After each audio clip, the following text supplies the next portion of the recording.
surga dan neraka suatu hal yang tidak bisa kita bayangkan. Sebagaimana surga tidak bisa kita hayalkan, neraka pun tidak bisa kita hayalkan. Azab sangat pedih, sebagaimana di surga nikmat yang sangat luar biasa.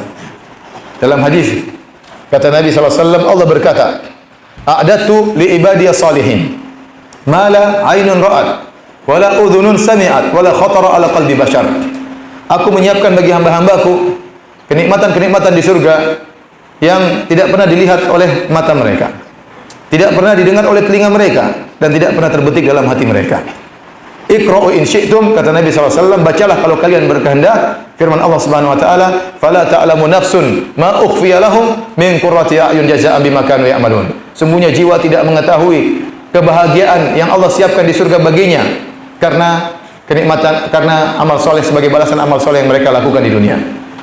Jadi kenikmatan yang ada di surga itu semua di luar hayalan kita. Allah sebutkan memang tentang sungai, tentang pohon, tentang mata air di surga, tentang tanah di surga, batunya bagaimana, ubin-ubin di surga seperti apa. Nabi sebutkan bidadari. Tapi ini semua cuma kita dengar, ya, dan tidak bisa kita hayalkan sebagaimana mestinya. Bahkan ada kenikmatan-kenikmatan yang belum Allah sebutkan, yang kita tidak tahu. Kita hanya bisa tahu kalau kita sudah masuk dalam apa? Surga. Oleh karenanya segala kenikmatan di surga yang terbetik dalam benak kita pasti salah. Pasti di surga lebih nikmat daripada yang kita Yang kita pikirkan. Ya. Banyak hal yang kita tidak mampu untuk kita hayalkan, ya. Banyak hal yang tidak mampu untuk kita hayalkan. Kenapa? Karena hayal itu daya hayal kita, daya imajinasi kita sesuai dengan yang pernah ditangkap oleh panca indera, database yang pernah dikumpulkan oleh panca indera kita. Dari data itulah kita mengolah untuk kita menghayal. Kalau database-nya kurang, kita nggak bisa menghayal. Contoh sederhana yang sering disampaikan oleh para ulama. Misalnya ada seorang, dia sejak lahir dia tidak bisa melihat, buta. Kemudian tatkala dia dewasa, tiba-tiba matanya bisa melihat dalam waktu beberapa detik. Waktu matanya bisa melihat, kebetulan dia hanya melihat seekor ayam jago. Kemudian dia buta kembali.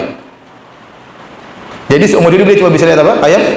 Ayam jago. Kemudian buta kembali. Nah, database yang masuk dalam dirinya cuma data ayam jago. Itu yang pernah dia lihat.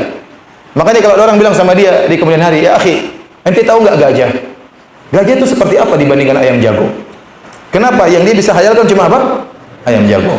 Maka orang akan mengatakan gajah itu seperti ayam jago.